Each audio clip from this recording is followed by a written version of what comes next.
घूसखोर निरीक्षक का खेल बेनकाब। भ्रष्टाचार और अवैध वसूली करने वाले गीता शेजवल को तत्काल निलंबित किया जाए। साहिबान जागीरदार वाहन चालकों की दुश्मन बनी गीता शेजवाल। धमकी, मारपीट और फर्जी केसों का चौंकाने वाला खुलासा। जांच से पहले ही निलंबन की मांग तेज। राष्ट्रवादी कांग्रेस ने दी उपोषण की चेतावनी। अहिल्यानगर महाराष्ट्र के अहिल्यानगर जिले में कार्यरत मोटर वाहन निरीक्षक गीता शेजवाल पर भ्रष्टाचार, अवैध वसूली, पद का दुरुपयोग और गुंडागर्दी जैसे संगीन आरोपों ने तहलका मचा दिया है। राष्ट्रवादी कांग्रेस अल्पसंख्यक विभाग के शहर जिलाध्यक्ष साहिबान जहागीरदार ने जिलाधिकारी और लाचलू शपथ प्रतिबंधक विभाग को निवेदन सौंपते हुए शेजवल के खिलाफ तत्काल निलंबन और उच्च स्तरीय जांच की मांग की है। इतना ही नहीं, निवेदन में यह भी खुलासा हुआ है कि शेजवाल के सेवाकाल के दौरान नागपुर, धाराशिव, सोलापुर और रामटेक में भी उनके खिलाफ भ्रष्टाचार निवारण कानून की धारा 7 और 13(2) के तहत कई प्रकरण दर्ज हैं।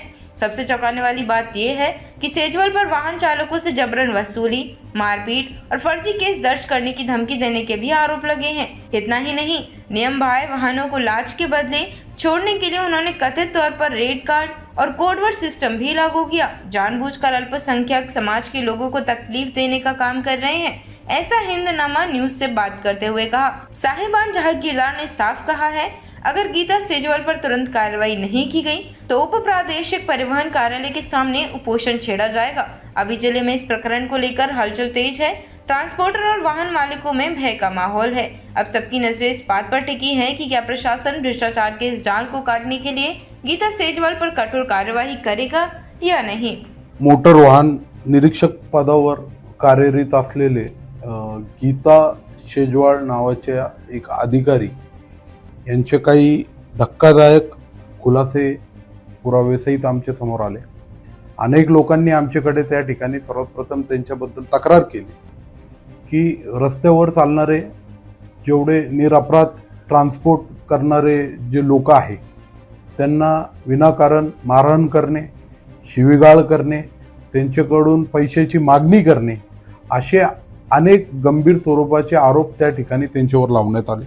अनेक लोकांनी तक्रार केल्यानंतर आज सन्माननीय अहिल्यानगर जिल्ह्याचे जिल्हा अधीक्षक साहेब यांच्याशी सविस्तर भेटून त्यांच्याकडे निवेदनद्वारे मी तक्रार त्यांच्याबद्दल केलेली आहे आणि तक्रार करत असताना त्यांचा पूर्ण लेखाजोखा आमच्याकडे कागदोपत्री या ठिकाणी आलेला आहे।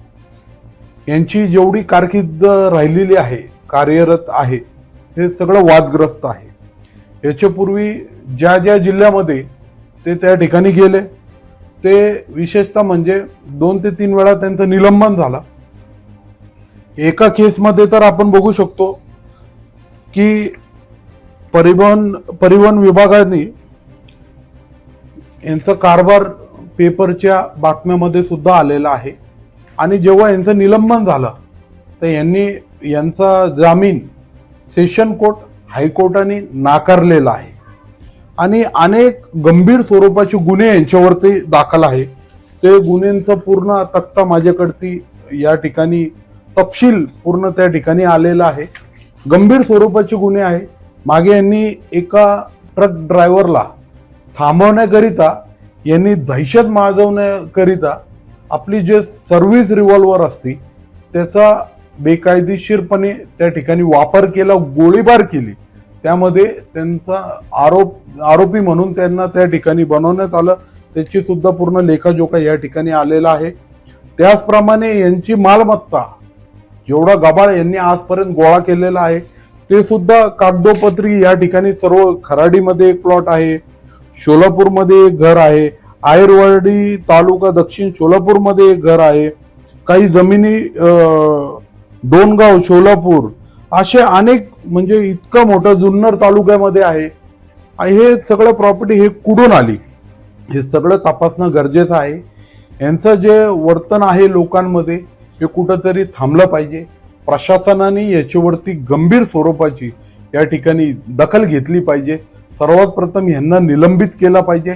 एक समिती गठीत करून त्या उच्चस्तरीय समितीच्या माध्यमातून सखोल चौकशी या ठिकाणी यांची झाली पाहिजे आणि अशा प्रकारचा कारभार जर आपल्या राज्यामध्ये जर हे चालत असेल हे गंभीर बाब आहे। स्वतः याच्यामध्ये राज्याचे उपमुख्यमंत्री यांनी सुद्धा याच्यामध्ये लक्ष घातलं पाहिजे, कारण की हे जे अधिकारी आहे यांच्यावरती तो गुन्हा दाखल झालेलाच आहे, परंतु यांचे जे पतिदेव आहे त्यांच्यावर सुद्धा लाच घेताना असे पेपरचे बातम्या, मी नाही सांगत, कागद सांगतो. आज माणूस खोटं बोलू शकतो, परंतु कागद हे तुम्ही नाकारू शकत नाही. यांचे जे बंधू आहे हे बंधू पण एका राजकीय पक्षाशी निगडीत आहे आणि महाराष्ट्र राज्याच्या एक मोठ्या नेत्याचं नाव घेऊन तो सुद्धा या ठिकाणी लोकांकडून खंडणी वसूल करण्याचं काम महाराष्ट्र राज्यामध्ये करत आहे. तर हे गंभीर बाब आहे. प्रशासनाने याच्यामध्ये दखल घेतली पाहिजे. आज सन्माननीय जिल्हाधिकारी साहेबांना आम्ही निवेदनद्वारे विनंती केलेली आहे. त्याचप्रमाणे अँटी करप्शन ब्युरो अहिल्यानगर यांच्याकडे सुद्धा आम्ही या ठिकाणी तक्रार केलेली आहे. तर याची सगळी सखोल चौकशी या ठिकाणी झाली पाहिजे आणि सर्व जे लोक आहे ज्यांना नाहक हे त्रास देतात, सरसरपणे आपल्या पदाचा गैरवापर या ठिकाणी हे गीता शेजवाळ म्हणून जे अधिकारी आहे हे करत आहे. लोकांना न्याय भेटला पाहिजे. लोकांमध्ये अतिशय भयभीत आणि निराशाचं वातावरण आमच्या जिल्ह्यामध्ये आहे. त्यांना कुठेतरी न्याय भेटण्यासाठी आम्ही प्रशासनाला विनंती करतो की याच्यामध्ये गंभीर स्वरूपामध्ये आपण लक्ष घालून लोकांना न्याय द्यावा. धन्यवाद.